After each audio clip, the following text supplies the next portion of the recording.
"You there." The command was not loud, but it landed in the underground parking garage with the sharp crack of a judge's gavel. Marcus Webb looked up from the oil stain he was scrubbing near the executive spaces, his worn mop handle still gripped in calloused hands.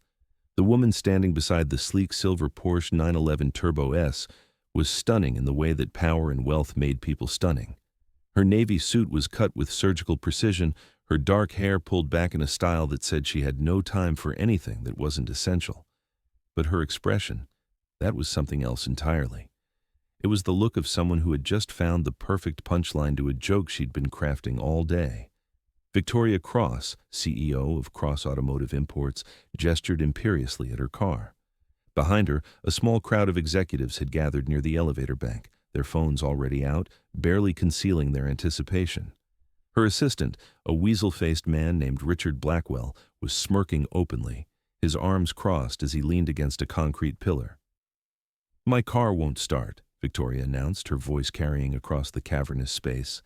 "I've called the dealership, but apparently they can't send anyone until tomorrow morning." Her perfectly manicured hand waved dismissively at the Porsche. "So I thought, why wait for experts when we have our very own in-house maintenance specialist right here?" The laughter from the executives was immediate and cruel. Marcus felt his jaw tighten, but he kept his expression neutral. He had learned long ago that the best way to survive in a world that had decided you were invisible was to give them exactly what they expected. Nothing. "What do you say?" Victoria continued, taking a step closer. Her heels clicked against the polished concrete. "Think you can fix it? I mean, you clean things. Cars are things. It's basically the same skill set, right?" More laughter. Someone in the back, one of the marketing VPs, actually applauded. Marcus looked past Victoria at the Porsche. Even from 15 feet away, he could see the dashboard was completely dark. No idiot lights, no glow from the instrument cluster. That wasn't a simple dead battery. That was a cascade failure, probably the main relay or a short in the CAN bus system. He should just say no. He should push his cart back to the utility closet, clock out, and go home to his daughter. In 2 hours, he was supposed to pick up Lily from Mrs. Chen's apartment on the 3rd floor of their building. She'd be waiting with her math homework spread out on the kitchen table, her gap-toothed smile lighting up the moment he walked in. That was his world.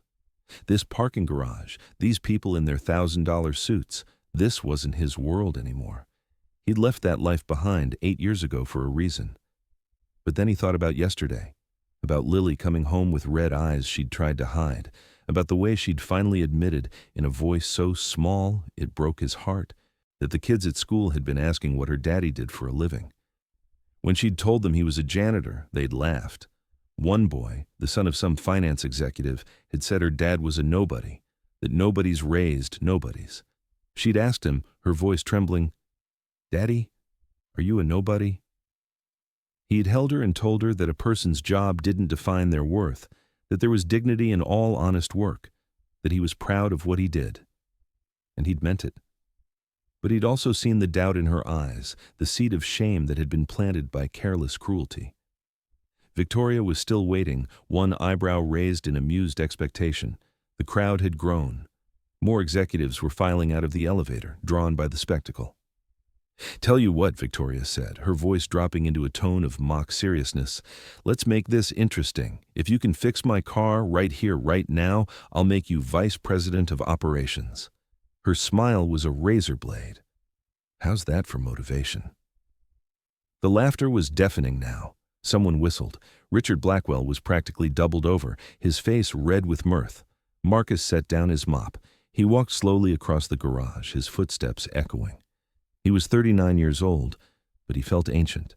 Every step was heavy with the weight of the life he'd buried, the skills he'd sworn never to use again, the memories that still woke him up at 3 in the morning, drenched in cold sweat.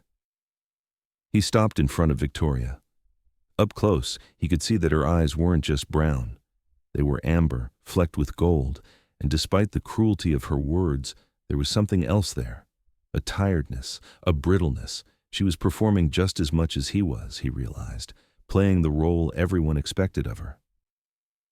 "What's your name?" she asked, though her tone suggested she didn't actually care. "Marcus," he said quietly. "Marcus Webb." "Well, Marcus Webb," she said, stepping aside with a theatrical flourish, "the stage is yours." He approached the Porsche.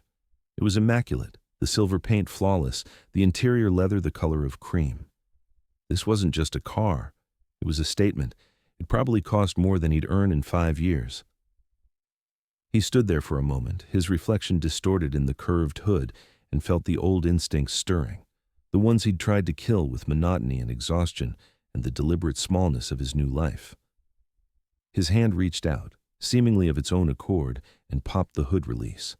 The hydraulic struts hissed as the hood lifted, revealing the engine bay. The flat-six twin-turbo engine sat there, a masterpiece of German engineering, and Marcus felt something crack open inside his chest. It had been so long since he'd let himself really look at a machine like this, to see it not as a collection of parts, but as a system, a living thing with its own logic and language. The executives had gone quiet. They were waiting for him to fumble, to prove their assumptions correct. Marcus leaned in, his eyes scanning the engine bay with a speed and precision that would have shocked anyone who actually knew what they were looking at. He wasn't searching randomly. He was reading the engine like a book, following the electrical pathways in his mind. He reached down and pressed 2 fingers against the main relay housing. It was cold, completely cold. No residual heat, which meant no power had been flowing through it for at least 30 minutes. He straightened up and walked to the driver's side door. Victoria had left it unlocked, the key fob sitting uselessly in the center console. Marcus slid into the driver's seat, the leather cool against his back. He didn't try to start the car. Instead, he reached under the steering column and popped the panel covering the OBD2 diagnostic port. He pulled a small flashlight from his pocket, the same one he used to check behind vending machines, and shone it into the port. There. A hairline crack in the plastic housing, and behind it, the unmistakable scorch mark of an electrical short. Someone, probably a careless technician during the last service, had forced a diagnostic reader in at the wrong angle and damaged the contact pins. Over time, the damaged connection had created resistance, heat, and eventually a short that had cascaded through the vehicle's electrical system, frying the main control unit. He sat back, his mind already assembling the solution. This wasn't a simple fix. The entire control unit would need to be bypassed and the vehicle would need to be run on a backup system until the parts could be replaced. But it could be done. He could do it, right here, right now. And that terrified him, because the moment he fixed this car, the moment he revealed even a fraction of what he was capable of, the walls he'd built around his new life would start to crumble. People would ask questions. They'd want to know where a janitor learned to diagnose a catastrophic electrical failure in a vehicle that 99% of mechanics wouldn't even know how to approach. He thought of Lily again, of her question. "Daddy, are you a nobody?" Marcus climbed out of the car and walked back to the engine bay. The crowd was getting restless. Someone made a comment about how he was probably just pretending to look like he knew what he was doing. More laughter. He reached into his pocket and pulled out a small multi-tool, the kind that was against building regulations for custodial staff to carry, but that he'd kept anyway, a stubborn remnant of his old life. He unfolded the needle-nose pliers and reached deep into the engine bay, past the intake manifold, past the serpentine belt assembly, to a junction box that most people didn't even know existed. His fingers found the emergency backup relay, a failsafe that Porsche had engineered into their high-end models, but that was almost never activated because it required manual intervention and knowledge of the system architecture that wasn't in any consumer manual. It was the kind of thing only someone who had designed electrical systems for performance vehicles would know about. He pressed the relay housing and twisted it exactly 45 degrees counterclockwise. There was a soft click. Then he reached for the battery terminal and disconnected it, counted to 10, reconnected it. The dashboard inside the Porsche flickered to life. The instrument cluster glowed with amber and red warning lights, a Christmas tree of system failures. But it was alive. Marcus walked back to the driver's seat, slid in, and without hesitating, pressed the start button. The flat-six engine roared to life. The sound echoed through the parking garage like thunder, a perfect mechanical symphony that spoke of precision and power. Every warning light on the dashboard extinguished one by one as the backup system initialized and began running diagnostics. Within 15 seconds, the car was purring, every system nominal, running on the emergency relay that would hold until the main control unit could be replaced. The parking garage was silent. The laughter had died. Victoria Cross stood frozen, her expression no longer amused. Her amber eyes were wide, locked on Marcus as he climbed out of her car and carefully closed the hood. Richard Blackwell had stopped smiling. The other executives were staring, their phones forgotten in their hands. Marcus walked back to Victoria. He held out the key fob, his expression unchanged. "You'll want to take it to the dealership tomorrow," he said quietly. "The main control unit is fried. I bypassed it with the emergency relay system, but it's a temporary fix. You've got maybe 500 miles before the backup fails." Victoria took the key fob from his hand. Her fingers were trembling slightly. She opened her mouth, closed it, then opened it again. "How did you?" she started, then stopped. "Who are you?" Marcus picked up his mop from where he'd left it. "I'm the janitor, Miss Cross," he said. His voice was flat, empty. "Have a good evening." He turned and walked away, pushing his cart toward the service elevator. Behind him, he could hear the murmur of confused voices, the sound of Victoria's heels clicking as she walked to her car and sat in the driver's seat, staring at the dashboard that shouldn't be working. Marcus didn't look back. His hands were shaking as he pushed the elevator button. What had he just done? He'd revealed himself, exposed the edges of a life he'd buried. And for what? To win a bet that was a joke? To prove something to people who would forget about him by tomorrow? No. He'd done it for Lily. So that when she asked him again if he was a nobody, he could tell her the truth, that he was somebody, that he'd always been somebody. And that being a janitor didn't change that. But as the elevator doors closed and he rode down to the basement level where the custodial office was located, Marcus Webb felt the first tremor of fear. Because he knew Victoria Cross wasn't going to forget. He'd seen the look in her eyes, the shock, the curiosity, the beginning of understanding that the man who cleaned her floors was not at all who she thought he was. And once people started asking questions, once they started digging, the past he'd run from had a way of catching up. The elevator doors had barely closed when Victoria Cross pulled out her phone. Her hands were still trembling as she typed a message to her head of human resources. "Send me the complete personnel file for Marcus Webb, custodial staff. I need it in the next 10 minutes. She sat in her Porsche, the engine still running with that impossible purr, and stared at the dashboard. The man who had just fixed her car hadn't fumbled. He hadn't guessed. He had moved with the absolute certainty of someone who knew exactly what he was doing. The way he'd reached into the engine bay, the way his fingers had found that relay without hesitation, the way he'd diagnosed a failure that had baffled the dealership's master technician over the phone. That wasn't luck. That was expertise. Deep, profound expertise. Her phone buzzed. She opened the attachment and scrolled through Marcus Webb's file. It was painfully thin. Hired 8 years ago. Perfect attendance record. No disciplinary issues. Previous employment listed as general labor and warehouse work in Ohio. No college degree. No certifications. No references beyond a single line from a temp agency that no longer existed. It was a ghost file. A carefully constructed history of a man who wanted to be invisible. Victoria's eyes narrowed. She switched apps and opened her private investigator's contact. Within 3 minutes, she'd authorized a comprehensive background check. She wanted everything. Credit history, prior addresses, social media presence, anything that could tell her who Marcus Webb really was. The next morning, Marcus arrived at Lily's school 20 minutes early for drop-off. He wanted to walk her in, to see her safely to her classroom, but she'd asked him not to. The other kids were starting to notice, she'd said quietly over breakfast. They were saying she was a baby for needing her dad to walk her inside. So he sat in his 15-year-old Honda Civic and watched her climb out, her backpack almost as big as she was. She turned and waved, her smile brave and bright, and he waved back. His heart was a fist in his chest.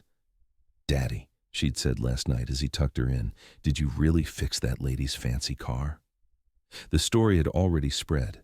Mrs. Chen from downstairs had heard it from her sister who worked in accounting at Cross Automotive. the janitor who fixed the CEO's Porsche like it was nothing. I did, he'd admitted. Lily had looked at him with those wide brown eyes, so much like her mother's. How did you know how to do that? And Marcus had made a decision. He'd spent 8 years hiding the truth from her, telling her only that he used to work with cars before she was born. But she was 10 now, old enough to understand, at least partially. I used to be an engineer, sweetheart, he'd said softly. I designed cars, racing cars, very fast, very complicated machines. Her eyes had gone even wider. Like race car drivers? Like on TV? Something like that, he'd said. But I stopped. After your mom died. I couldn't do it anymore. Lily had been quiet for a long moment. Then she'd asked in a small voice, was it because of what happened to Mommy? Marcus had felt the old wound tear open, the guilt that never quite healed. Yes, he'd whispered. The car I designed, the safety systems, they were supposed to protect her. But they didn't. And I couldn't. I couldn't keep building things that might fail, that might hurt people. Lily had reached out and taken his hand. Her fingers were so small.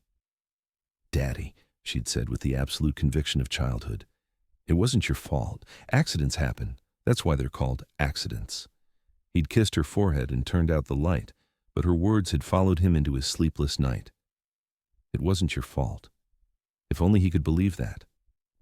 Now, watching her disappear into the school building, Marcus felt the weight of the previous night settling on his shoulders. He'd crossed a line. He'd let them see a glimpse of who he used to be, and there would be consequences. At Cross Automotive's headquarters, Victoria was in her office on the 42nd floor when her private investigator called. She put him on speaker as she reviewed the quarterly reports spread across her desk. Miss Cross, the investigator said, his voice hesitant. I've got your report on Marcus Webb, but I have to tell you, it's strange. Strange how? Victoria asked, not looking up from the financial projections that were giving her a headache. He exists, the investigator said. Birth certificate, social security number, tax returns. But before 8 years ago, there's almost nothing. He appears in Cincinnati, Ohio, with a newborn daughter, rents a small apartment, works a series of manual labor jobs, then moves to your city and gets hired at your company. But before that, it's like he didn't exist. Victoria's pen stopped moving. Everyone exists somewhere, she said. That's what I thought, the investigator continued. So I dug deeper. And I found something. 8 years ago, there was a Marcus Webb who worked for Apex Motorsports. They were a boutique racing team, competed in the GT World Challenge Series. He was their lead engineer. Victoria sat up straighter. Keep going. He was considered a prodigy, the investigator said. Revolutionary safety designs, innovations in crash protection. The team won 3 consecutive championships with cars he designed. But then there was an accident during a test run in Italy. One of the drivers was killed. The investigation cleared the team of any wrongdoing, but Marcus Webb disappeared immediately after. The company folded 6 months later. Victoria's mouth had gone dry. The driver who died, she said slowly. Who was it? There was a pause. Sarah Webb, the investigator said, his wife. The phone call ended. Victoria sat in her office, staring at nothing. The man who cleaned her floors had once been one of the most brilliant automotive engineers in professional racing, and he'd walked away from it all after his own design had failed to save his wife. Her intercom buzzed. Miss Cross, her assistant said, Richard Blackwell is here for your 10 o'clock. Victoria almost canceled. Her mind was reeling with the revelation about Marcus, but she couldn't. This meeting was too important. Richard Blackwell entered with his usual confident swagger. He was the company's chief operating officer, a position Victoria's father had created for him before his death 3 years ago.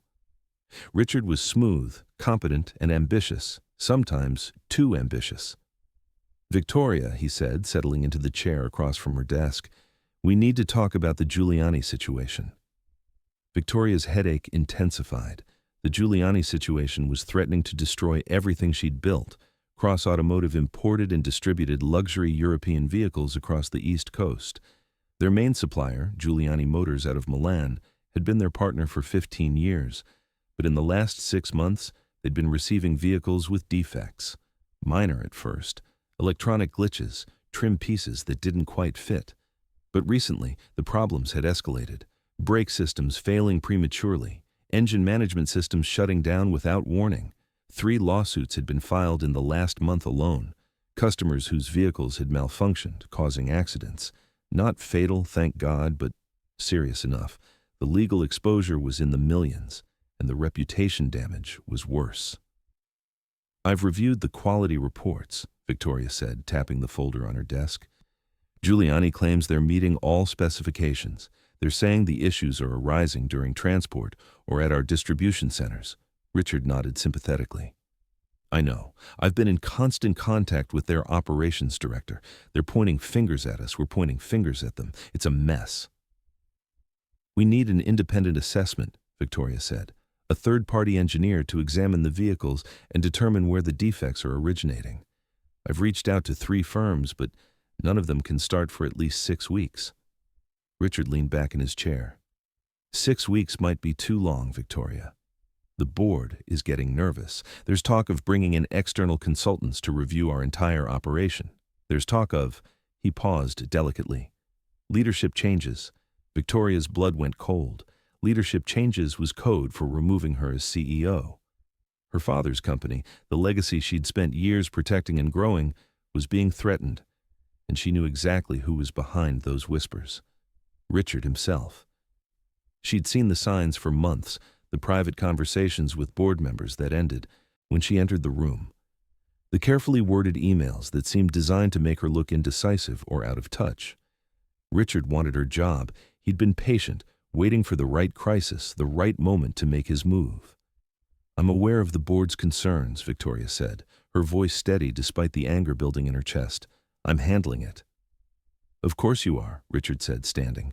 "I just wanted to make sure you knew the clock was ticking." After he left, Victoria stood at her office window, looking down at the city far below. She was trapped. The defects were real, the lawsuits were mounting, and she had no way to prove whether the fault lay with Giuliani or with her own operation.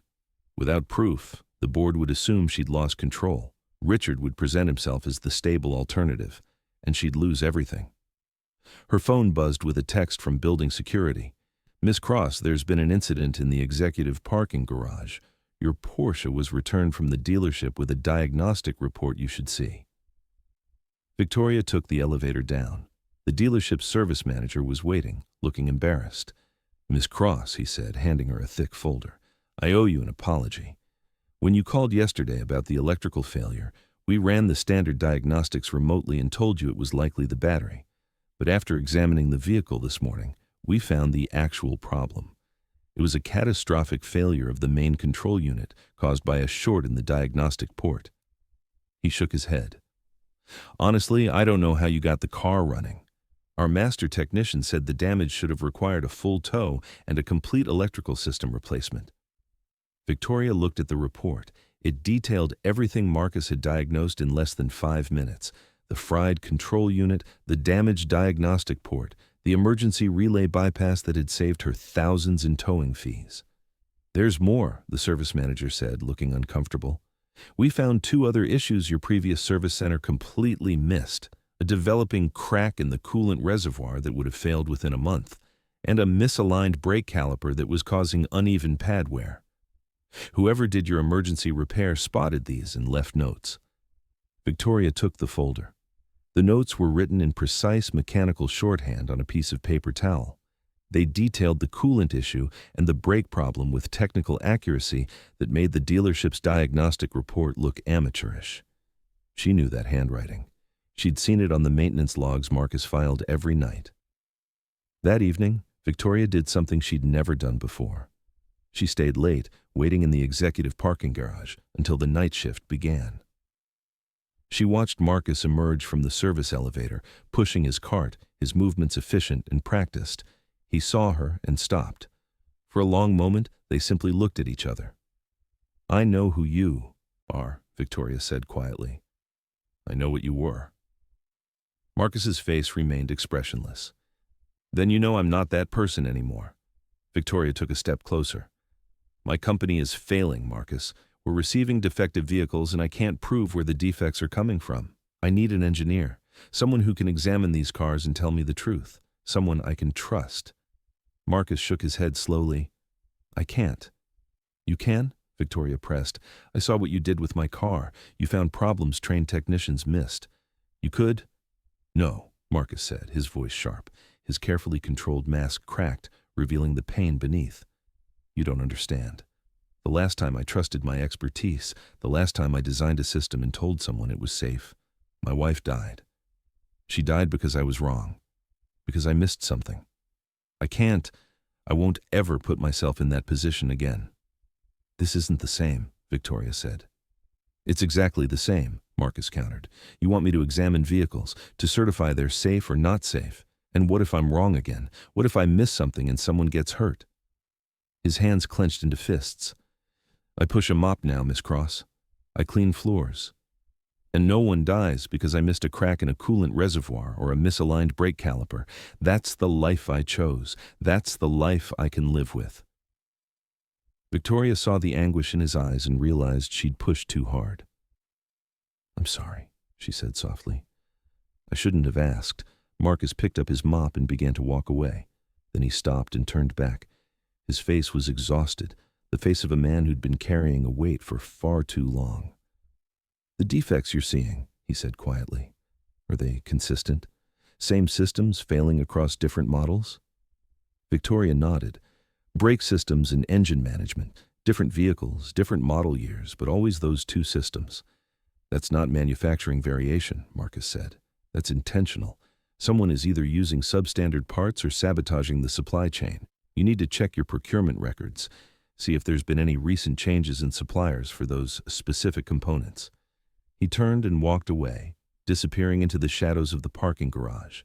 Victoria stood there, his words echoing in her mind. Someone is either using substandard parts or sabotaging the supply chain. She pulled out her phone and called her head of procurement. Within an hour, she had her answer.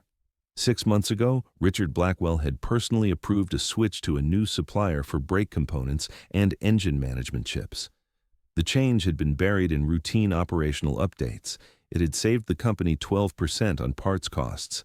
It had also been the exact moment the defects started appearing. Victoria sat in her car, her mind racing. Richard wasn't just positioning himself to take over.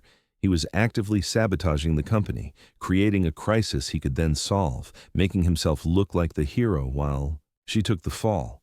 And she had no way to prove it without an expert analysis of the defective components, without someone who could testify that the parts were substandard, that the failures were predictable, that someone with procurement authority should have known. She needed Marcus Webb. She needed the engineer he used to be, but the man who had just walked away from her had made it clear. That engineer was dead, and nothing she could say or offer would bring him back. Victoria Cross was not a woman who gave up easily. She'd built her reputation on stubborn persistence, on refusing to accept defeat even when the odds were impossible. But as she sat in her office the next morning, staring at the procurement records that implicated Richard Blackwell, she felt the weight of helplessness pressing down on her chest. She had evidence of suspicious timing, but without technical proof that the parts were deliberately substandard, it meant nothing. Richard would simply claim he'd made a cost-saving decision in good faith. The board would believe him, and she'd be the paranoid CEO seeing conspiracies where there were only unfortunate coincidences. She needed Marcus Webb. But Marcus had made his position painfully clear. The solution came to her during lunch, and it was so simple she almost laughed. She wasn't going to convince Marcus. She was going to let his daughter do it. That afternoon, Victoria left work early for the first time in 3 years. She drove to the address listed in Marcus's personnel file, a modest apartment building in a working-class neighborhood 20 minutes from downtown. She found the building manager, an elderly woman named Mrs. Chen, watering plants in the lobby. "I'm looking for the Webb family," Victoria said, offering her most disarming smile. "I work with Marcus and I wanted to drop off something for his daughter." Mrs. Chen's face lit up. "Oh, Lily, such a sweet girl. She's usually home from school by 3:30. Marcus doesn't get back until after 7 on weekdays." She lowered her voice conspiratorially. "He works so hard, that man. 2 jobs just to keep food on the table and pay for Lily's asthma medication. Never complains." Victoria felt something twist in her chest. 2 jobs? "Oh yes," Mrs. Chen said. the night shift at your company, and then he does repair work for the auto shop on Brennan Street on weekends. The owner there says Marcus is the best mechanic he's ever seen. Can fix anything. Victoria thanked her and waited. At 3:45, she saw a small figure trudging up the sidewalk, backpack weighing down thin shoulders. Lily Webb was tiny for 10 years old, with dark curly hair pulled into a ponytail and her mother's warm brown eyes. She looked tired. "Lily," Victoria called out gently. The girl stopped, wary. "Who are you?" "My name is Victoria Cross. I work with your father. I was hoping we could talk for a minute." Lily's wariness deepened. "Did something happen to my dad?" No, Victoria said, quickly. "He's fine. I just wanted to meet you.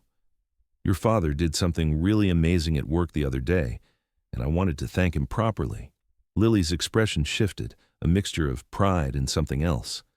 Sadness, Victoria realized. "He fixed your fancy car," she said quietly. "Everyone's talking about it." Victoria knelt down to Lily's level. "He did. And he was incredible. I've never seen anyone diagnose a problem that fast. He must have taught you a lot about cars." Lily shrugged, her eyes dropping to the sidewalk. "He doesn't really talk about that stuff, not anymore." "Why not?" Victoria asked gently.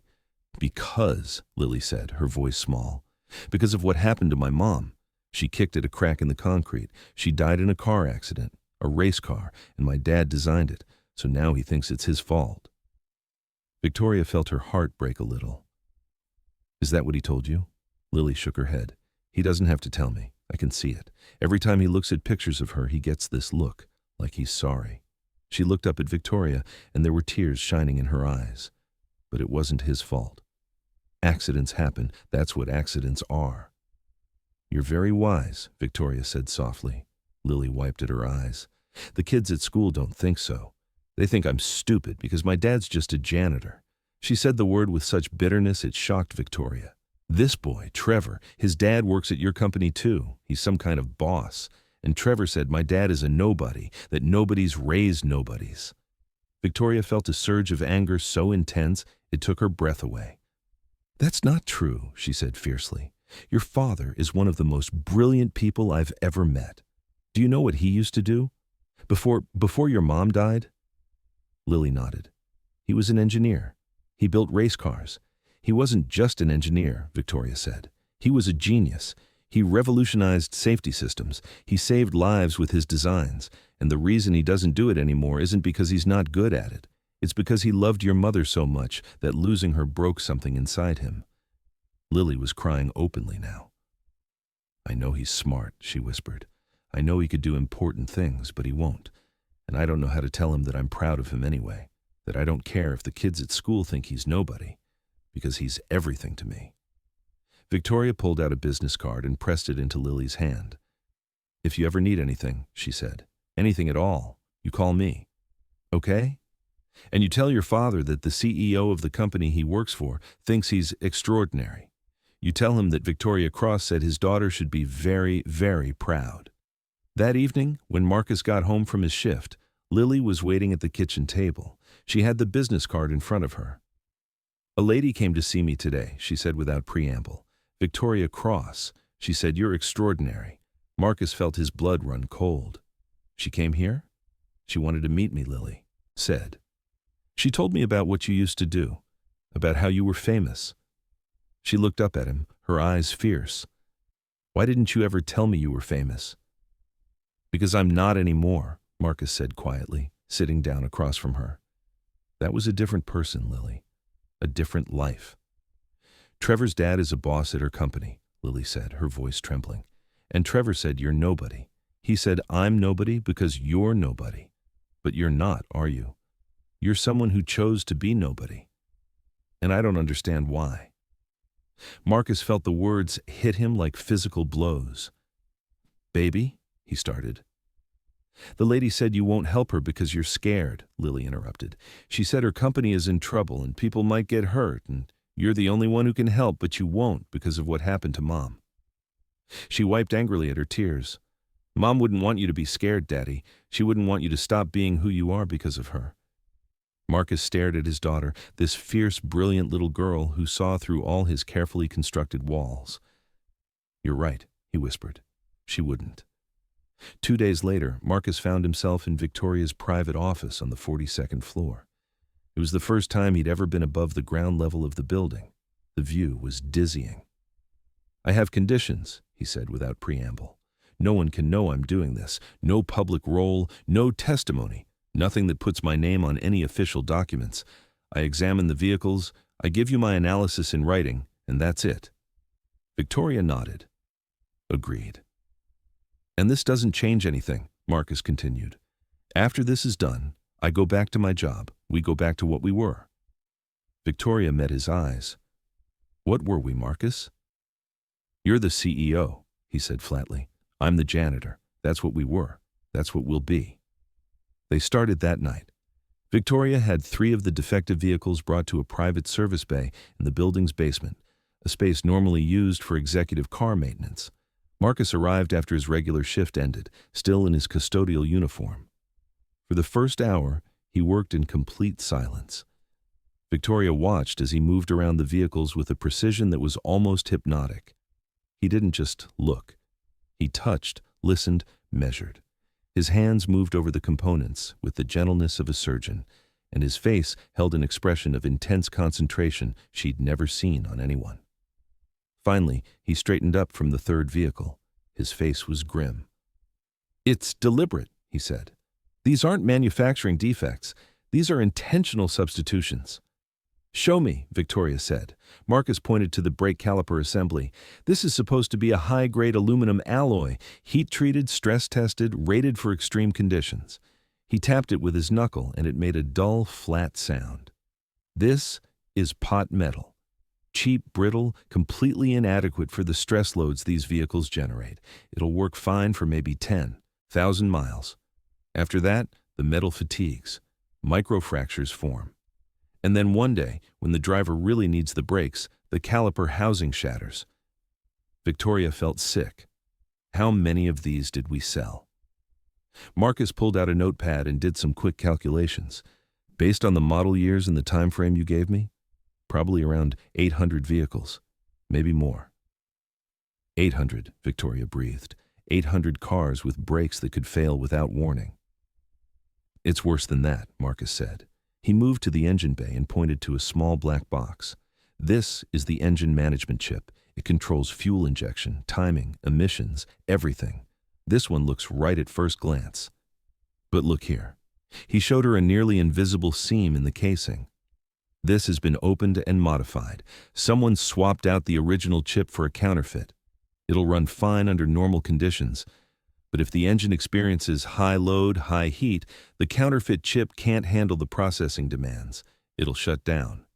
Complete engine failure." "While driving," Victoria said. "While driving," Marcus confirmed. "Probably on a highway, at speed." Victoria sank into a chair, her legs suddenly unable to hold her. "This isn't just corporate sabotage," she said. "This is attempted murder." Marcus's jaw tightened. Whoever did this knew exactly what they were doing. This is sophisticated. The parts look right. They'll pass a visual inspection. You'd need someone with deep technical knowledge to spot the differences. "Richard Blackwell," Victoria said. "He approved the supplier change. He has access to the procurement system, and he has a degree in mechanical engineering." Marcus looked at her sharply. "Your COO?" Victoria told him everything. About Richard's ambition, about the board's loss of confidence, about the emergency meeting scheduled for next week where her leadership would be challenged, about how Richard had positioned himself as the steady alternative, the man who could save the company from her mismanagement. "He's going to let the lawsuits destroy me," she said bitterly. "And then he'll step in, announce he's discovered the source of the defects, switch back to legitimate suppliers, and become the hero. He gets my job, and all it cost was a few lawsuits and some hush money. And the people who get hurt when those brakes fail?" Marcus asked quietly. "Collateral damage," Victoria said. "Richard doesn't care about people. He only cares about power. They worked through the night. Marcus documented everything with photographs, measurements, and detailed technical notes." Victoria watched him transform from the quiet janitor into someone else entirely. His movements became more confident, his voice more assured. This was who he used to be, she realized. This brilliant, focused man who could look at a machine and understand it on a level that seemed almost supernatural. Around 3 in the morning, they took a break. Victoria had ordered food earlier, and it sat forgotten on a workbench. Marcus washed his hands in the service sink, and Victoria handed him a bottle of water. "Why did you really leave?" she asked. "And don't tell me it's just guilt. Grief, I understand. But you didn't just stop racing. You erased yourself. You became invisible." Marcus was quiet for a long time. Then he said, "The crash that killed Sarah wasn't during a race. It was a test run. New safety system I'd designed. It was supposed to prevent rollover accidents." He took a shaky breath. The car went into a turn at high speed and something failed. The car rolled 7 times. The safety cell, the thing I'd sworn would protect the driver no matter what, it collapsed on the 4th roll. "I'm sorry," Victoria whispered. "The investigation cleared me," Marcus continued. "They said it was a freak accident, a combination of factors that couldn't have been predicted. But I knew. I'd rushed the testing. I'd signed off on the system before it was ready because the team needed it for the championship, because I was arrogant enough to think I couldn't make mistakes." He looked at her, his eyes haunted. "My wife died because I prioritized winning over safety. So I walked away. Because if I couldn't keep the person I loved most safe, how could I ever be trusted with anyone else's life?" Victoria felt tears on her cheeks. "That's not fair," she said. "You didn't kill her. It was an accident." "Was it?" Marcus asked. "Or was it negligence?" "Where's the line, Victoria? When does confidence become arrogance? When does pushing boundaries become recklessness?" "I don't know," Victoria admitted. "But I know this. Hiding from what you're capable of doesn't honor her memory. It just wastes the gift you have." They sat in silence. Then Victoria said, "My father built this company from nothing. He was a mechanic who loved cars so much he figured out how to import the most beautiful vehicles in the world and share them with people who appreciated them. When he died, the board thought I was too young, too inexperienced. They wanted to bring in outside leadership." She smiled bitterly. "I had to fight for 2 years just to get them to take me seriously. And even now, 8 years later, they're still waiting for me to fail, still looking for an excuse to replace me with someone they think is more legitimate." Marcus looked at her. "You've been proving yourself your whole life." "Every single day," Victoria said. "And I'm so tired, Marcus. I'm tired of fighting, tired of being alone in a building full of people, tired of being the CEO instead of just being Victoria." "Who is Victoria?" Marcus asked softly. She met his eyes. "I don't know anymore. I think I forgot." The moment stretched between them, charged with something neither was willing to name. Then Marcus stood abruptly. "It's late. You should get some rest. I'll finish documenting the engine management chips." The next 3 nights followed the same pattern. They'd meet in the service bay after midnight. Marcus would work, while Victoria watched, and slowly, in the quiet hours of the early morning, the walls between them crumbled. They talked about their childhoods, their dreams, their fears. Marcus told her about Sarah, about how they'd met at a racing track when they were both just kids obsessed with speed. Victoria told him about her father, about sitting on his shoulders in the workshop, the smell of motor oil and metal becoming the scent of love and safety. On the 4th night, Victoria brought a box she'd found in the company archives, old racing magazines from 8 years ago. She opened one and showed Marcus the cover. It was him, younger and smiling, holding a trophy. The headline read, "Marcus Webb, the safety genius revolutionizing motorsports." "You were on the cover of Racing Today," she said wonderingly. "You were famous." Marcus stared at the photo like it was a stranger. "That person doesn't exist anymore." "He could," Victoria said quietly, "if you let him." Marcus turned away. "We should focus on the work." But Victoria saw it, the way his hand lingered on the magazine, the way his eyes held a mixture of longing and fear. The man he'd been wasn't dead, just buried. And she realized with startling clarity that she wanted to know that man, not because of his genius or his fame, but because she'd glimpsed him in these stolen midnight hours, and he was extraordinary. On the fifth night, Marcus finished his analysis. He had everything Victoria needed to prove Richard's sabotage. Technical documentation, photographs, expert testimony that would stand up in any courtroom. "This is it," he said, handing her a thick folder. "Everything you need. Take it to the board. Stop Richard before more people get hurt." "Come with me," Victoria said. "To the board meeting. Tell them yourself." Marcus shook his head. That wasn't the deal. "Forget the deal," Victoria said, her voice intense. "This is too important. You can't just hand me a folder and disappear back into the shadows. People need to hear this from you." "No," Marcus said firmly. "I gave you what you needed. I kept my end of the bargain." "Why are you so determined to stay invisible?" Victoria demanded, her frustration finally boiling over. "Why won't you let anyone see how brilliant you are?" "Because the last time people saw me," Marcus said, his voice rising to match hers, "the last time I stood in front of a room and told them my work was perfect, my wife died. Don't you understand? I can't trust myself. I can't stand in front of your board and tell them these vehicles are dangerous with absolute certainty, because what if I'm wrong again?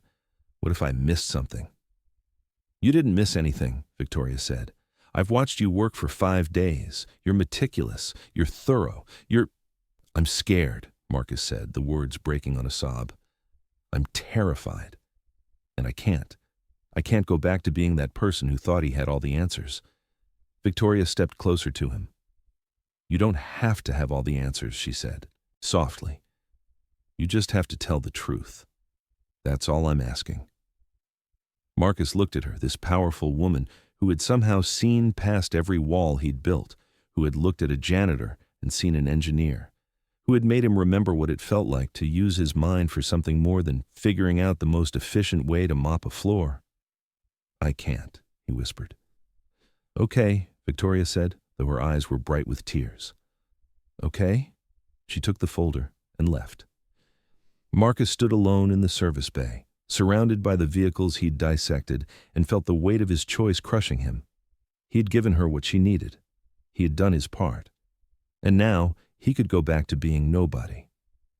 But as he cleaned up the workspace and prepared to return to his invisible life, he realized something had changed. He'd let Victoria Cross see him, really see him. And now that someone knew who he was beneath the uniform, beneath the grief, he wasn't sure he could go back to being invisible. Even if invisible was the only safe place he knew, the folder Victoria carried felt like it weighed 1,000 pounds. She sat in her office as dawn broke over the city, spreading Marcus's documentation across her desk. It was all there. Everything she needed to prove Richard Blackwell had sabotaged the company. The technical analysis was flawless, the evidence irrefutable. But without Marcus there to testify, to explain the intricacies to a board full of business people who barely knew the difference between a brake caliper and a camshaft, it might not be enough. Richard was too smooth, too practiced. He'd dismiss it as speculation. He'd claim the analysis was biased, commissioned by a desperate CEO trying to deflect blame. And the board, already predisposed to doubt her, would believe him. She needed more. She needed the financial trail. Victoria called her most trusted assistant, a young woman named Claire, who had been her father's secretary before becoming hers. If anyone could dig through years of procurement records without alerting Richard, it was Claire. By noon, Claire had found it. A shell company registered in Delaware that existed only on paper. A company called Meridian Auto Supply that had begun providing brake components and engine management chips to Cross Automotive exactly 6 months ago. The prices were 12% lower than their previous supplier, which was why the change had sailed through approvals. But Meridian's business license was registered to an address that turned out to be a UPS store. Their corporate officers were listed as 3 names that background checks revealed didn't actually exist. And the company's bank account, the one receiving payments from Cross Automotive, totaling nearly $4 million over 6 months, had a secondary authorized signatory. Richard Blackwell. He'd created a fake supplier, approved the purchase orders himself, and was literally paying himself with company money while simultaneously delivering substandard parts that would destroy the company's reputation. It was brilliant in its audacity, and it was undeniably criminal. Victoria looked at the evidence and felt a cold rage settle over her. This wasn't just about her job anymore. This was about justice. She made a decision. She would go to the board meeting in 48 hours, and she would present everything. The technical evidence from Marcus, the financial evidence from Claire's investigation, and her own testimony about Richard's systematic undermining of her leadership. It would be enough. It had to be. But she needed Marcus there, not just his folder of documentation, but him. His expertise, his credibility, his ability to make the board understand the severity of what had been done. She picked up her phone to call him, then stopped. He'd said no. He'd been clear, and she'd promised to respect that. But what if she didn't ask? What if she simply put him in a position where he had no choice? Marcus spent the next day trying to return to normal. He went to work, pushed his cart through the empty hallways, and told himself that the past week had been an aberration, a temporary break from the safe, invisible life he'd built. Now it was over. Victoria had what she needed, and he could go back to being nobody. But it felt wrong. Everything felt wrong. The monotony that had once been comforting now felt suffocating. The invisibility that had felt like safety now felt like cowardice. Lily had asked him that morning, her voice small and hopeful, "Did you help the lady? Did you fix her problem?" And Marcus had lied. He'd said yes. Because he couldn't bear to see the disappointment in her eyes if he told her the truth, that he'd given Victoria a folder and then run away, that he'd hidden behind his grief and his fear and let someone else fight the battle. His phone buzzed with a text from Victoria. "Company family day is tomorrow, Saturday noon to 4. Lily's invited. There will be food trucks, games, a bouncy castle. She'd enjoy it." Marcus stared at the message. Cross Automotive held an annual family day for employees, but he'd never attended. The thought of bringing Lily into that world, of her seeing him in his janitor's uniform while executives paraded their children around, had always been too painful. But maybe that was the point. Maybe Lily needed to see where he worked, to meet the people he worked with. Maybe she needed to understand that her father's job, while humble, was honest and necessary. He texted back, "We'll be there." Richard Blackwell was not a stupid man. He'd built his career on his ability to read situations and people, to anticipate threats before they materialized. And something about the past week had set off every alarm in his carefully calibrated instincts. Victoria had been different, distant, distracted. She'd canceled their daily check-in meetings. She'd been leaving the office late, sometimes not until 2 or 3 in the morning. And when he'd tried to access the service bay in the basement, the one used for executive vehicle maintenance, his key card had been declined. The access logs showed the bay had been in use every night for the past 5 days, but there was no record of who had authorized it. Richard made some calls. One of the night security guards, a man who owed Richard a favor, told him something interesting. The CEO had been in that service bay every night, and she hadn't been alone. The janitor, the one who'd fixed her Porsche, had been with her for hours. Richard felt a cold finger of dread trace down his spine. The janitor who wasn't really a janitor, the man who'd diagnosed a complex electrical failure in minutes. What had Victoria discovered? What had she asked him to examine? Richard accessed the service bay's security footage. The cameras were supposed to be disabled during executive use for privacy reasons, but Richard had installed a backdoor into the system years ago. A little insurance policy. He watched 5 nights of footage in fast forward, watched the janitor, Marcus Webb, systematically disassemble 3 of the defective vehicles, watched him take photographs, measurements, watched him and Victoria talk, their heads close together, their body language speaking of trust and collaboration. Richard's hands shook as he paused the footage. Marcus was examining brake calipers, engine management chips, the exact components Richard had swapped out. She knew. Victoria knew everything. She had an expert who could prove it. The board meeting was in 48 hours. Richard had been so careful, so patient. He'd spent 2 years positioning himself, building alliances, waiting for the perfect crisis. He was so close. One more board meeting, one more presentation showing Victoria's failed leadership, and the company would be his. But not if she walked into that meeting with proof. Not if she had a technical expert who could explain exactly how the defects had occurred, who could trace them back to procurement, back to him. Richard needed to act. Fast. And he needed to destroy Marcus Webb's credibility before the man could destroy his. He made a phone call to a contact he'd used before, a man who specialized in problems that required creative solutions. By midnight, the plan was in place. Saturday morning dawned bright and clear. The Cross Automotive Family Day was held in the sprawling lawn behind the headquarters building. Food trucks lined one side, serving everything from gourmet tacos to ice cream. A massive inflatable obstacle course had been set up for the kids, along with face-painting stations and carnival games. Employees walked around in casual clothes, their children running wild with the freedom of a day off from school. Marcus arrived with Lily at noon. She wore her favorite dress, the blue one with flowers, and her eyes went wide at the sight of the carnival atmosphere. "Daddy," she breathed, "this is amazing." Marcus smiled, trying to ignore the knot of anxiety in his stomach. "Go play, sweetheart. I'll be right here." Lily ran off toward the face-painting station, and Marcus stood awkwardly on the edge of the crowd. He saw other custodial staff, people he worked with every night, but in the daylight surrounded by executives and their families, the class divide was stark. The janitors clustered together in one area, their clothes clean but worn. The executives spread across the lawn in designer casual wear, their children's laughter confident and loud. "Marcus," a voice called. He turned to see Victoria approaching. She was wearing jeans and a simple white blouse, her hair down for the first time he'd ever seen. She looked younger, softer, human. "You came," she said, her smile genuine. "Lily wanted to see where I worked," Marcus replied. Victoria looked around at the crowd, then back at him. "I'm going to present your findings to the board on Monday," she said quietly. "I wanted you to know.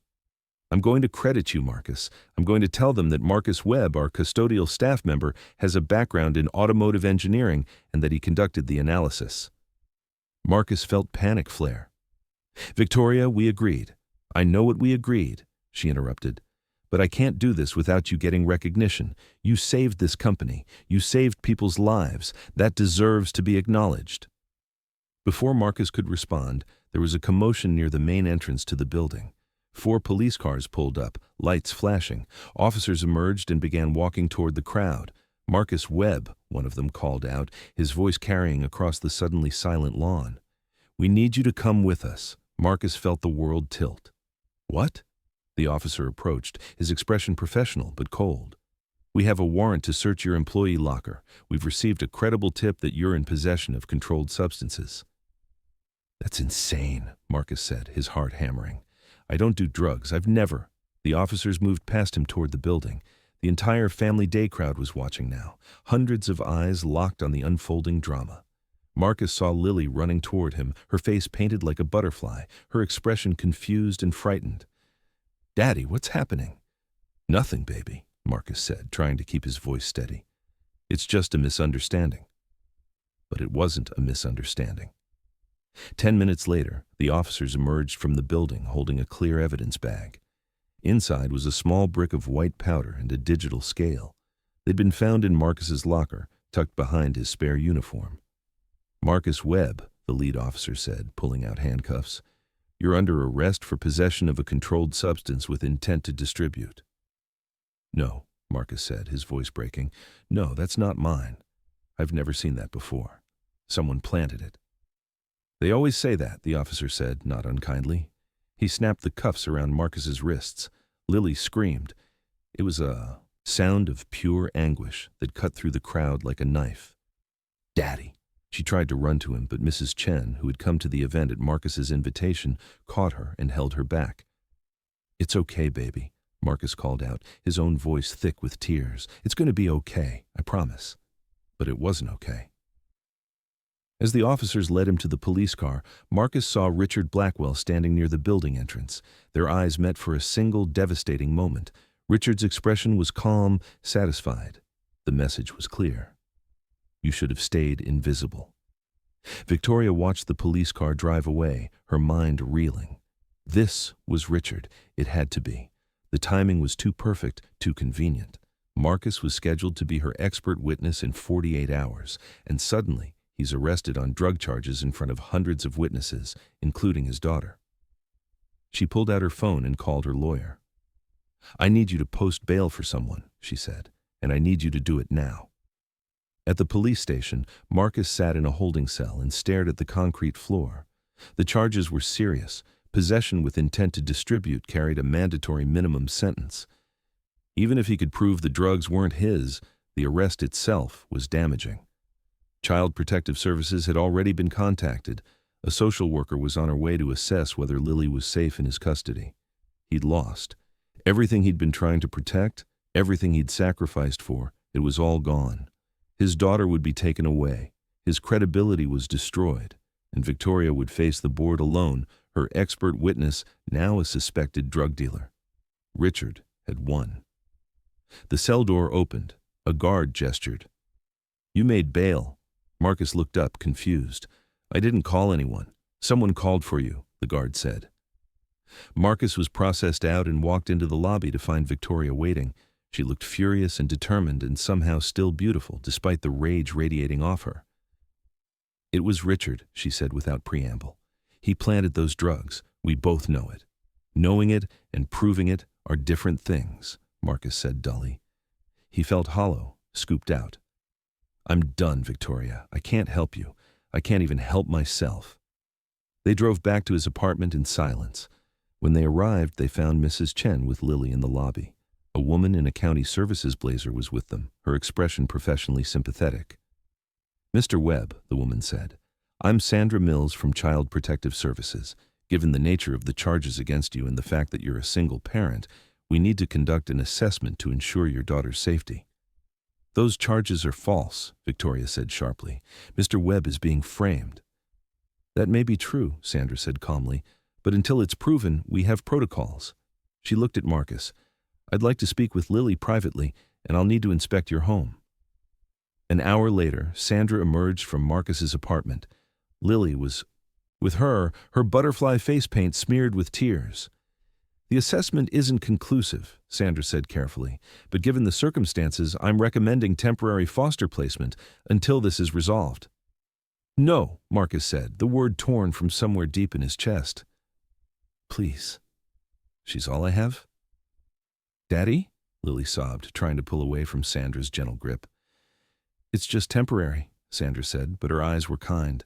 She understood what this was costing him. "You can visit her. And if the charges are dropped, I'll fight this," Victoria said suddenly. Everyone looked at her. "I'll hire the best criminal defense attorney in the state. I'll pay for it myself. And I'll get those charges dropped. I promise you, Marcus, I will fix this." "You can't," Marcus said, and his voice was dead. "You can't fix this, Victoria. He's won. Richard's destroyed my credibility. Even if you prove the drugs were planted, the damage is done. Who's going to believe the testimony of a suspected drug dealer? Who's going to trust my analysis?" "I believe you," Victoria said fiercely. "That's not enough," Marcus replied. He looked at Lily, memorizing her face. "You should go, Victoria. Take your evidence to the board. Do what you can. But leave me out of it. I'm poisoned now. Anything I touch will be tainted." Victoria felt tears burning her eyes. "You can't give up." "I'm not giving up," Marcus said. "I'm accepting reality. I was an idiot to think I could help. I was an idiot to think I could be anything other than what I am. A nobody." "Stop it," Victoria said, her voice cracking.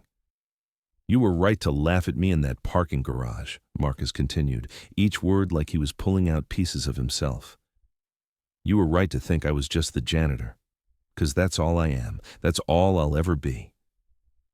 Victoria grabbed his shoulders, forcing him to look at her. "You listen to me, Marcus Webb. You are not nobody. You are the most brilliant, courageous person I've ever met. You walked away from everything to protect your daughter. You rebuilt your life from nothing, and you saved my company even though it meant facing everything you were afraid of." "It doesn't matter," Marcus whispered. "It matters to me," Victoria said. "You saw me when I was invisible in my own boardroom. When everyone else saw the CEO, you saw Victoria, the woman, the person." She took his face in her hands. "I see you now, Marcus. I see all of you, and I am not walking away. We fight this together or not at all." Marcus looked into her amber eyes and saw something he hadn't seen in 8 years. Someone who believed in him, not in his expertise or his genius, in him, the broken, grief-stricken man who had failed the person he loved most, and spent years punishing himself for it. Lily was taken to a temporary foster home that evening. Marcus held her until the last possible moment, whispering promises he wasn't sure he could keep. "I'll get you back, baby. I promise. Daddy's gonna fix this." After they left, Marcus sat in his empty apartment and stared at the single-framed photo of Sarah. He picked it up, his hands shaking. "I don't know what to do," he told the photo, his voice breaking. "I don't know how to fight this. I don't know how to be who they need me to be." The photo, of course, didn't answer, but in his mind, he heard Sarah's voice. The voice he'd been running from for 8 years. The voice that had once told him he could do anything. "You already know how," she would have said. "You just have to stop being afraid." Victoria left Marcus's apartment and sat in her car for a long time. The board meeting was Monday morning, 48 hours away. Without Marcus, she had documentation but no expert testimony. She had financial records that implicated Richard, but he'd have explanations, justifications. The board wanted a reason to replace her. Richard had given them one, unless she could give them something better, unless she could prove not just that Richard had sabotaged the company, but that he'd also framed an innocent man to cover his tracks. She pulled out her phone and started making calls, to her lawyer, to her head of security, to Claire, her assistant, to every ally she had left. If Richard Blackwell wanted a war, she would give him one. But as she drove home through the empty city streets, Victoria felt the weight of what she was really fighting for. It wasn't just her company. It wasn't just her father's legacy. It was the man who had showed her that brilliance could hide behind a mop. That worth wasn't measured by title or salary, that sometimes the most extraordinary people were the ones everyone else had decided were invisible. She was fighting for Marcus Webb, and she would not lose. Victoria's call came at 2 a.m. on Sunday. Marcus was lying awake in his empty apartment, staring at the ceiling, when his phone buzzed. "I have a plan," she said without preamble, "but you're not going to like it." "I'm listening," Marcus replied. "We let Richard think he's won," Victoria said. "You stay quiet. You stay broken. Let him walk into that board meeting tomorrow thinking he's destroyed your credibility completely. And then, when he's presented his case and feels safe, when he thinks I'm about to resign, we hit him with everything." Marcus sat up. "Victoria, the drugs charge. My lawyer got the toxicology results rushed," she interrupted. "They tested you at booking. You came back completely clean, not even caffeine in your system. Combined with the fact that there's no evidence of dealing, no large cash deposits, no history of drug use, it's enough to get the charges dropped. The DA is filing the motion first thing Monday morning." "That doesn't change what people saw," Marcus said. "No," Victoria agreed, "but it changes what they'll believe when you walk into that boardroom and tell them the truth, not as the janitor they arrested, as Marcus Webb, the engineer, the expert witness, the man who saved their company." Marcus felt his heart hammering. "I can't—" "Yes, you can," Victoria said, and her voice was steel wrapped in silk. "You told me you were afraid of being wrong, of missing something." "Marcus, you didn't miss anything. I had 3 independent engineers review your analysis over the past 24 hours. They all confirmed it. Your work is flawless. You found things they didn't even think to look for." She paused, and when she spoke again, her voice was softer. "You're not the man you were 8 years ago. You're not arrogant or reckless. You're careful and thorough and brilliant. And tomorrow, you're going to walk into that boardroom and show them exactly who you are." "What if I freeze?" Marcus asked, the fear raw in his voice. "What if I get up there and I can't? Then I'll be right there beside you," Victoria said, "and we'll do it together. But Marcus, you need to do this. Not for me, not for the company, for Lily. Show her that her father isn't a nobody. Show her that the people who tried to break you failed." Marcus closed his eyes. In his mind, he saw Lily's face, tear-streaked and terrified, as Child Protective Services took her away. He saw the question in her eyes, the one she'd been too scared to ask out loud. "Are you going to save me, Daddy?" "Okay," he whispered. "Okay. What do I need to do?" Monday morning arrived with a sky full of dark clouds that threatened rain. The Cross Automotive Board of Directors assembled in the executive conference room on the 42nd floor at 8 o'clock sharp. 12 board members, all of them powerful, all of them wealthy, all of them looking at Victoria Cross with expressions ranging from pity to barely concealed satisfaction. Richard Blackwell sat at the far end of the table, his suit immaculate, his expression grave and concerned. He'd prepared for this moment with the precision of a surgeon. Every word of his presentation had been crafted to appear reluctant, sorrowful, the actions of a loyal COO forced by circumstances to speak an uncomfortable truth. "Thank you all for coming on such short notice," the board chairman, a silver-haired man named Gerald Sutton, began. "We've convened this emergency session to address the ongoing crisis with Giuliani Motors and the defective vehicles. Victoria, I believe you have a statement?" Victoria stood. She looked tired, defeated. Her shoulders sagged slightly, and when she spoke, her voice was quiet. "I take full responsibility for the failures in our quality control process. The defects, the lawsuits, all of it happened under my leadership. I understand that you've lost confidence in my ability to lead this company." Richard had to fight to keep the smile off his face. She was giving up. Actually giving up. "However," Victoria continued, "before we discuss any leadership changes, I think you should hear from Richard. He's been deeply involved in our procurement process and has some insights he'd like to share." Richard's smile faltered. That wasn't in the script. He was supposed to present his case after Victoria had resigned. This felt wrong, but he recovered quickly. "Of course," he said smoothly, standing and pulling out his tablet. "I've prepared a comprehensive analysis of where our processes failed and recommendations for moving forward." For the next 20 minutes, Richard presented his carefully constructed narrative. He showed slides demonstrating how the defects had originated from quality control failures at the distribution centers. He presented falsified reports suggesting that Victoria had been warned about the issues, but had failed to act. He painted a picture of a CEO overwhelmed by the job, making poor decisions, and ultimately putting the company at risk. It was a masterful performance. The board members nodded along, their expressions growing darker as they absorbed the apparent extent of Victoria's failures. "In conclusion," Richard said, his voice heavy with false regret, "I believe it's in the best interest of the company for Victoria to step down and allow new leadership to guide us through this crisis. I want to be clear that I have the utmost respect for Victoria and her father's legacy. But sometimes, the kindest thing we can do for someone we care about is to relieve them of a burden they can no longer carry." Several board members actually looked moved. Gerald Sutton was preparing to call for a vote when Victoria spoke. "Before we proceed," she said, "I'd like to introduce someone, an expert witness who has conducted an independent analysis of the defective vehicles." The doors at the back of the conference room opened. Marcus Webb walked in. But he wasn't the janitor anymore. He wore a dark gray suit, simple but well-tailored. His shoulders were back, his stride confident. Behind him walked Victoria's personal attorney, a formidable woman named Sarah Chen, who had a reputation for never losing. Richard's face went pale.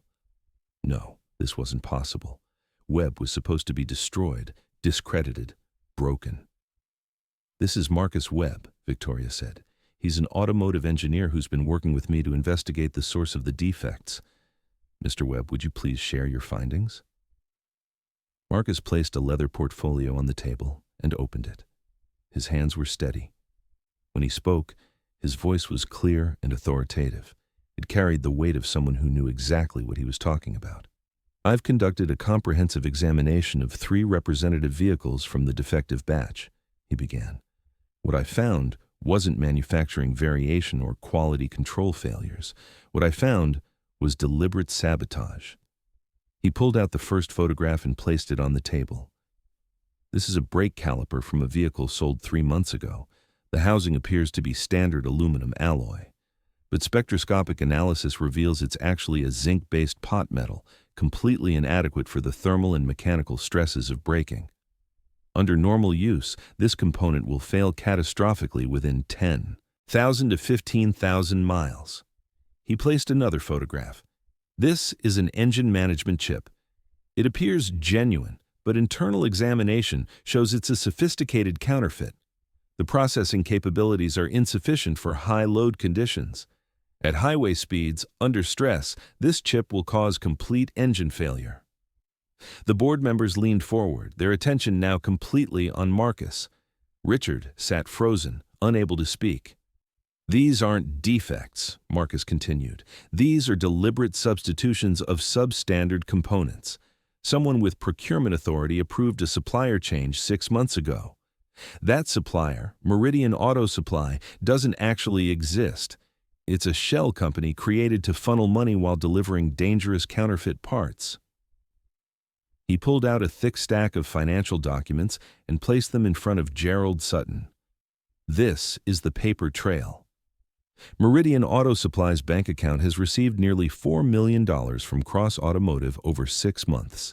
That account has a secondary authorized signatory, Richard Blackwell." The room erupted. Board members grabbed for the documents, their voices rising in shock and anger. Richard shot to his feet. "This is absurd," he said, but his voice cracked.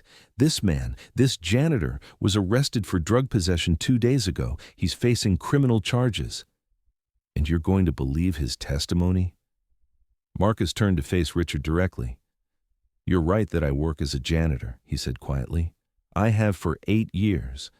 But before that, I was the lead engineer for Apex Motorsports. I designed safety systems for GT racing vehicles. I hold 7 patents in crash protection technology, and my work saved dozens of lives over 5 championship seasons." The room had gone utterly silent.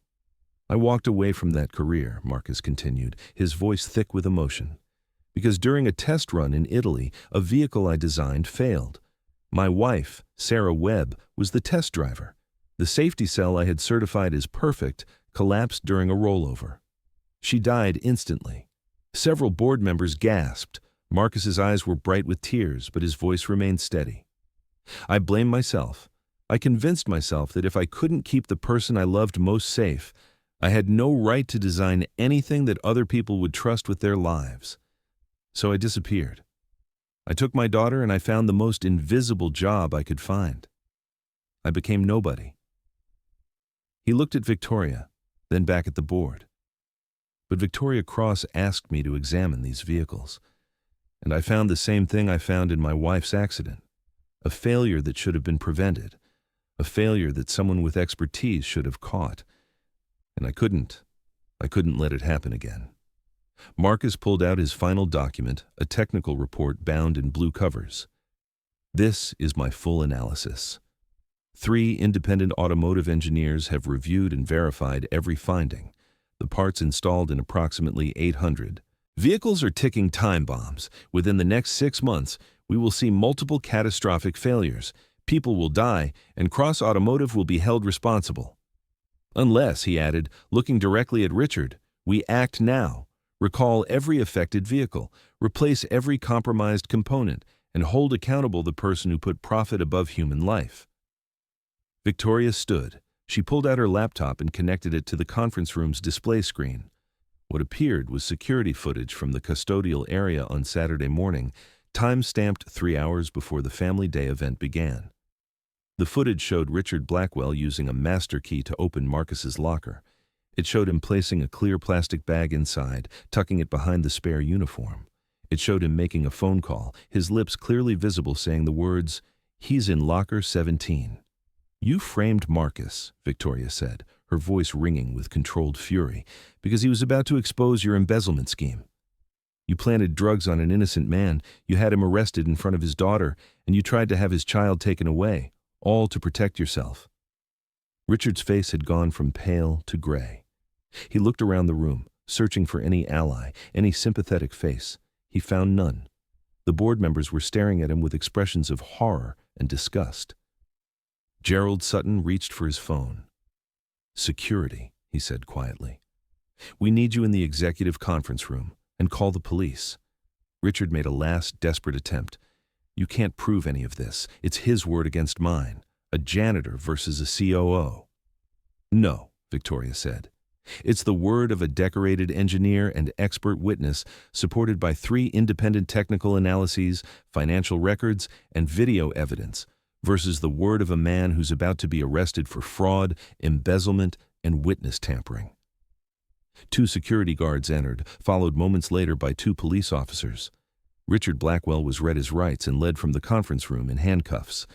As he passed Marcus, he hissed, "You were supposed to stay nobody." Marcus met his eyes. "I was never nobody," he said quietly. "You just weren't looking." After Richard was taken away, Gerald Sutton stood and extended his hand to Marcus. "Mr. Webb, on behalf of this board, I apologize for not seeing you, for not recognizing your value, and for allowing a man like Richard Blackwell to operate unchecked for so long." He turned to Victoria. "Miss Cross, you have the board's full confidence and support. Please proceed with the vehicle recall and any other measures you deem necessary." "There's one more thing," Victoria said. She gestured to Marcus. "This man saved our company and potentially saved lives. I'd like to offer him a position. Vice President of Engineering and Safety. He'll oversee the recall, help us rebuild our quality control systems, and ensure nothing like this ever happens again." The board voted unanimously in favor. Marcus stood in the conference room, surrounded by people who hours ago had thought he was a drug-dealing janitor, and felt something inside him that he hadn't felt in 8 years. Not redemption, not absolution, but permission. Permission to be who he was, permission to use his gifts without fear. 3 months later, the transformation was complete. The recall had been executed flawlessly. Every affected vehicle had been brought in, inspected, and repaired. Marcus had hired a team of 12 engineers, all of them brilliant, all of them dedicated to the same mission, making sure that no vehicle bearing the Cross Automotive name would ever put a driver at risk. His department had become legendary in the industry. Other importers and manufacturers called asking for consulting. Marcus Webb, the engineer who disappeared 8 years ago, was back. But he was different now, tempered by grief, humbled by loss, and absolutely unwavering in his commitment to safety. Lily had been returned to his custody within a week of the board meeting. The charges had been formally dropped, and Child Protective Services had issued a formal apology. She was thriving now, back in school, her smile bright and constant. The bullying had stopped. In fact, Lily had become something of a celebrity among her classmates. Her dad was the VP who'd caught a criminal. Her dad was the hero. On a Friday evening in late summer, Victoria's new Porsche 911 Turbo S, a replacement for the one that had started everything, died in the executive parking garage. She tried the ignition 3 times before accepting defeat and calling down to engineering. Marcus answered on the first ring. "Car trouble." "How did you know?" Victoria asked, laughing. "Because I designed the vehicles we import to be reliable," he said. "But I didn't design your Porsche. I'll be right there." He arrived 10 minutes later, not in a janitor's uniform but in work slacks and a button-down shirt with the sleeves rolled up. Lily was with him, carrying a small toolbox that Marcus had given her for her 11th birthday. "Lily wants to learn diagnostics," Marcus explained. "I thought this would be a good teaching moment." Victoria stepped back and watched as father and daughter opened the hood. Marcus didn't just fix the problem himself. He guided Lily through the diagnostic process, asking her questions, letting her make observations, teaching her to think like an engineer. "What do you hear when she tries to start it?" Marcus asked. "Nothing," Lily said, her face scrunched in concentration. "No clicking, no humming. So it's not the starter." "Good," Marcus said, pride warm in his voice. "What does that tell you?" "Power isn't getting to the starter," Lily reasoned. "So maybe the battery is dead? Or the connection is loose?" "Let's check," Marcus said. They worked together for 15 minutes before Lily triumphantly held up a corroded battery terminal. "Found it?" Marcus showed her how to clean the corrosion and reattach the cable properly. When Victoria tried the ignition again, the Porsche roared to life. "You two make a good team," Victoria said. "She's a natural," Marcus replied, ruffling Lily's hair. "Better than I was at her age." Lily beamed and then, with the perfect timing of a child who understood far more than adults gave her credit for, said, "I'm hungry. Can I go get a snack from the vending machine?" "Here," Victoria said, handing her a $5 bill. "Get whatever you want." Lily took the money and ran off, leaving Marcus and Victoria alone in the parking garage, the same parking garage where this had all started 4 months ago. "You know," Victoria said, leaning against her car, "I just realized something." "What's that?" Marcus asked, closing the hood. "I never actually made good on that bet," she said. The original bet. I said if you could fix my car, I'd make you vice president of operations. You did make good on it, Marcus pointed out. I'm VP of engineering. No, Victoria said, shaking her head. That was for saving the company, for exposing Richard, for everything you did after. The original bet was just for fixing the Porsche that first night, and I never paid up. Marcus smiled, that rare, genuine smile that transformed his face. I think the statute of limitations has expired on that bet. Maybe, Victoria said, but I'd still like to make good on it. She took a step closer to him. What did you have in mind? Marcus looked at her, this extraordinary woman who had seen past his uniform to the person beneath, who had believed in him when he couldn't believe in himself, who had fought for him when everyone else had written him off. Dinner, he said softly. A real one, not a bet, not a business meeting, just us. Victoria's smile was radiant. I'd like that very much. Just then, Lily came running back, a chocolate bar in one hand and a bag of chips in the other. She skidded to a stop, looked at her father, then at Victoria, then back at her father. Her grin was knowing and mischievous. Are you asking her on a date, Daddy? She asked innocently. Marcus felt his face flush. We were just good, Lily announced, because I like her. And you've been really happy the last few months. She looked at Victoria. He smiles now. He didn't used to smile. Victoria knelt down to Lily's level. Would it be okay with you if your dad and I went to dinner sometime? Only if you promise not to let him order boring stuff, Lily said seriously. He always gets the same thing, grilled chicken and vegetables. It's so sad. I promise, Victoria said, crossing her heart. I'll make sure he lives a little. Lily gave a satisfied nod and went back to her snacks. Marcus helped Victoria gather her briefcase from the car. As they walked toward the elevator, their hands brushed and then, tentatively, linked together. You changed my life, Marcus said quietly. You made me remember who I was, who I could be. You changed mine too, Victoria replied. You taught me that worth isn't measured by title or salary, that the most extraordinary people are often the ones we overlook. She squeezed his hand. And you taught me that it's okay to be vulnerable, to need someone. I'd spent so long being the CEO, being strong and untouchable, that I'd forgotten how to be just Victoria. Who is Victoria? Marcus asked, echoing the question he'd asked months ago in the service bay. She's someone who's learning, Victoria said. Learning to slow down, learning to see people, learning that the best things in life can't be controlled or scheduled or managed. They just happen when you take a chance on someone. They reached the elevator. Lily pushed the button and then turned to them. You know what Mrs. Chen says? She announced. She says the best things in life start when somebody takes a chance on the person everyone else overlooks. Marcus and Victoria looked at each other and smiled. Out of the mouths of babes, Marcus murmured. The elevator doors opened. The three of them stepped inside, Lily between them, chattering about a science project she wanted Marcus to help her with. As the doors closed and the elevator began to rise, Marcus caught their reflection in the polished steel doors. A family. Not the one he'd lost, but a new one, built from broken pieces, forged in crisis, and held together by trust and hope and something that felt remarkably like love. He'd started this journey as a man trying to be invisible, hiding from his past and his gifts. He'd thought that becoming nobody was the only way to protect himself from failing again, from losing again. But he'd been wrong. He wasn't nobody. He'd never been nobody. He'd just been someone waiting for the right person to see him. And Victoria Cross, with her impossible demands and her fierce belief and her refusal to accept defeat, had looked at a janitor fixing her car and seen everything he'd tried so hard to hide. She'd seen him. And that had changed everything. The elevator reached the executive floor. The doors opened, and together they stepped out into a future neither of them had dared to imagine just 4 months before.